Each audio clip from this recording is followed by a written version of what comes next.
Hello, everybody. Good evening, and welcome to Crypto Nations Academy. Okay, so in tonight's video, we're going to be showing you how you can actually verify a token before buying it. Okay, so a lot of times people make some mistakes and we end up losing money because we didn't actually check out for these tokens before we dived into it. Okay, so majority of these tokens are virtually scams. Okay, they just want to make fast money and walk out.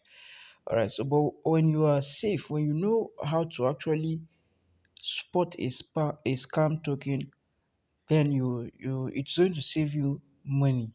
Okay. So you really don't have a reason to be getting into bad projects. Okay. So this is what we're going to do. If you want to actually verify a token and check out for some things before going into it, that is doing your own research, you simply go to bscscan.com. So we're going to pull up bscscan, .com.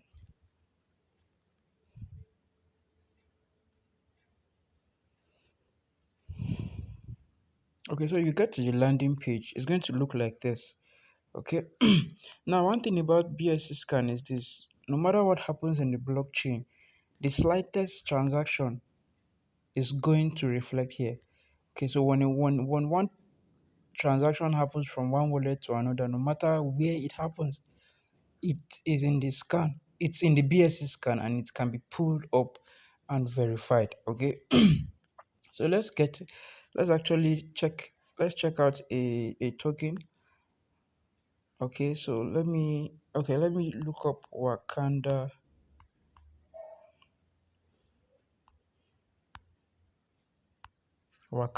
Inu.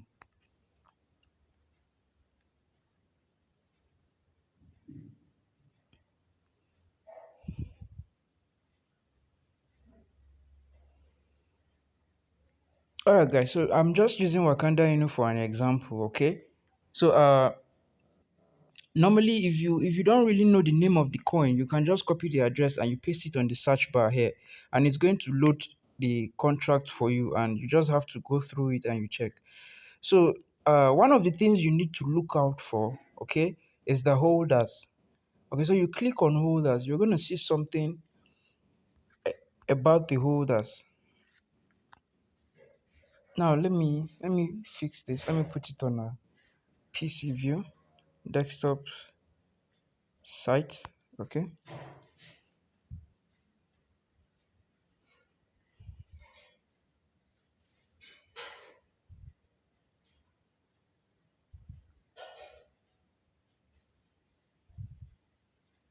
Okay, so at least we have a better view of what is happening.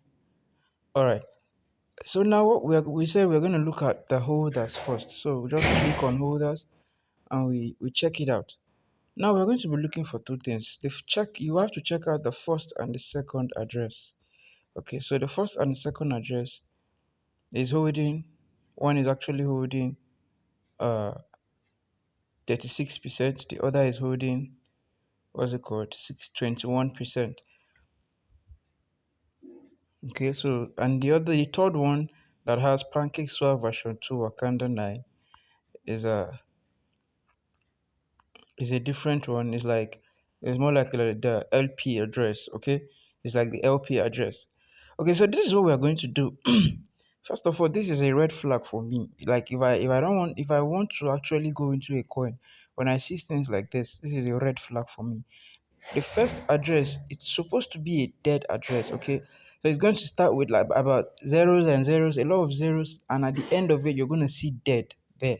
Okay, so that means the ownership has been renounced, and it doesn't belong to anybody. Nobody can manipulate the coin again. So the first red flag that you would spot is the percentage holders. Even this address with 6%, if it belongs to somebody and the person sells, you're going to lose a lot of money. Trust me, you're going to lose a lot of money. Okay, so now the second thing we can check out for is the contract. Okay, first of all, there is a function we are looking for here. Okay, and that is the mint. That is the mint function. Okay, so we want to look for the mint function. What does the mint function do? A mint function gives the developer the ability to actually create more tokens. Okay, so let me make do a search for mint. Let's pull up a mint function.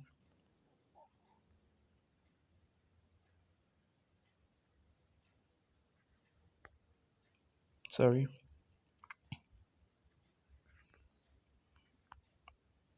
Okay, so you're going to check these ones. You see, they listed the functions in this particular contract, and there is virtually no mint function in it. Okay, now check out number 5.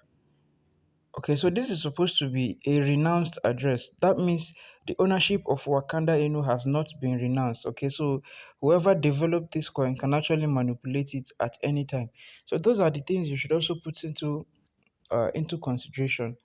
Okay, those are the things you should put into consideration, and you should know that at any point in time, the person could actually walk out.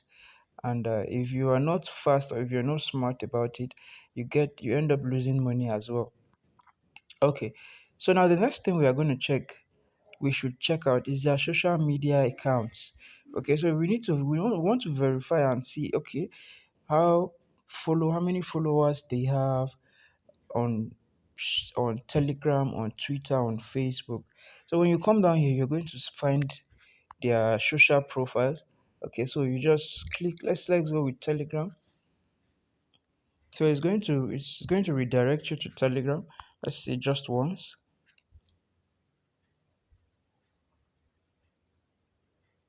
Wow. Okay, you see they have about 33,400 members. That is a huge community. That is a huge community. Okay, so that is a very big community. So if you're seeing this for the first time, at least it's a good one, and you should you should actually be convinced, or you should have a reason to actually sit down and consider going into the project. Okay, so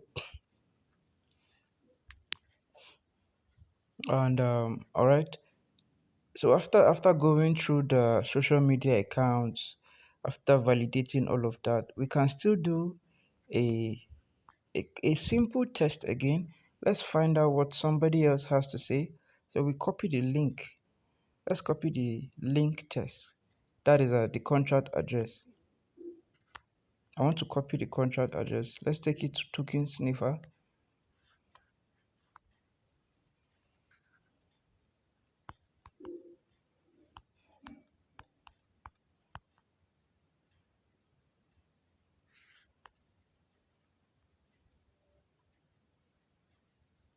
So we'll go to token sniffer. Good.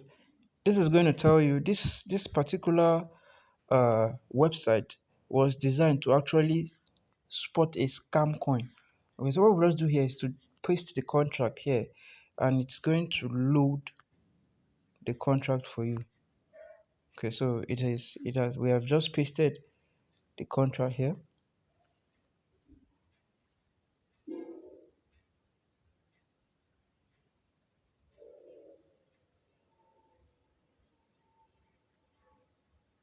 So let's see what it has to say. I'm not a robot. So you click on that capture, and let's let it load.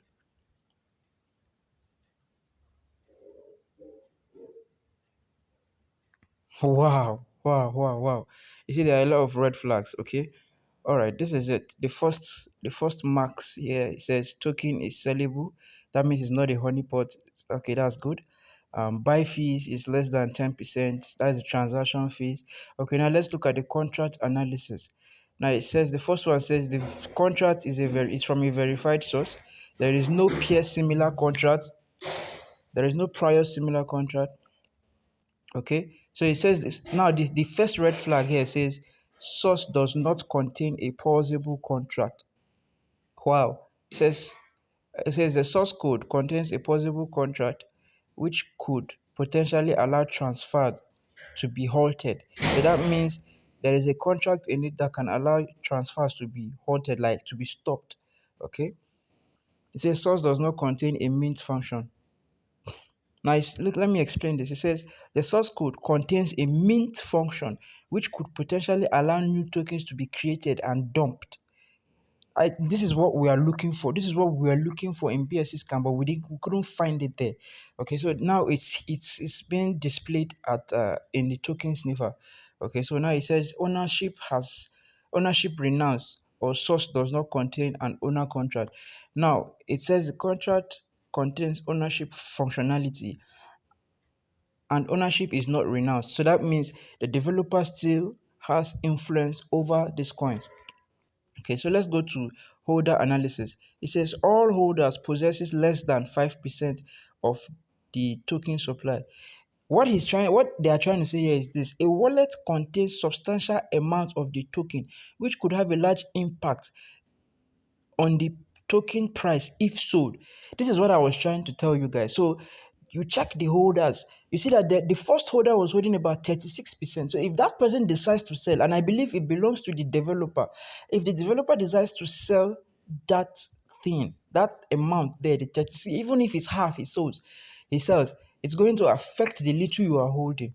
So these are the things you really need to look out for before going into a coin. So you use BSC scan and token sniffer to be on a safer side so you don't end up losing money. Okay? So it's as simple as that. So it's always good. That's the more reason why they tell you do not invest what you cannot afford to lose. Okay? And people will tell you, like and bright-minded people in the crypto space will tell you they are not this is not a financial advice. When someone tells you it's not a financial advice, that means whatever they are telling you is only for educational purpose. Okay, so you cannot hold them responsible if you make a mistake. That's why you are always advised to do your own research. If you are not convinced that you should go in, don't go in. Okay, so whatever decision you make in the crypto space should be as a result of a conviction you have that, okay, fine, this thing I'm about to do, I believe it's going to work well.